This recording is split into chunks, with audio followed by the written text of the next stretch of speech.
বসাই দিলাম লাল শাক ভাজি, এটা একটু ভাপ দিয়ে নিব। দিয়ে দিলাম একটু লবণ, দিয়ে দিচ্ছি কটা কাঁচামরিচ। এটা এখন ঢাকা দিব না, ঢাকা দিলে লালটা নষ্ট হয়ে যাবে, তো তাই আমি এইভাবে ঢাকনা ছাড়াই রাখবো এটাকে। শাকটা অনেকটাই কমে গেছে, আর একটু হবে, কারণ একটু সিদ্ধ হোক, কারণ সিদ্ধটা তো ভালো করে হয়নি, সিদ্ধ হোক আর একটু।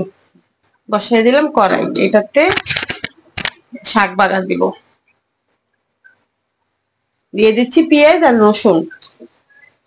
পেঁয়াজটা কিন্তু নাড়াচাড়া করে একটু নরম করে নিব, আমি বেশি লাল লাল করবো না। হয়ে গেল বা পেঁয়াজটা নরম করা, এখন এটাতে আমি শাকটা দিয়ে দিব। দিয়ে দিচ্ছি শাকটা, ভালো করে নাড়াচাড়া করে একটু শুকায় নিব। হয়ে গেল আমার লাল শাক ভাজি, এটাকে এখন আমি নামিয়ে ফেলবো। ঢেলে নিচ্ছি বাটিতে।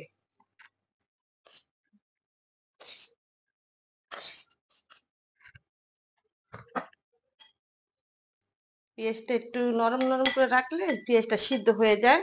যে কোনো শাকের সাথে পেঁয়াজটা এরকম করে খেলে খেতে খুবই ভালো লাগে।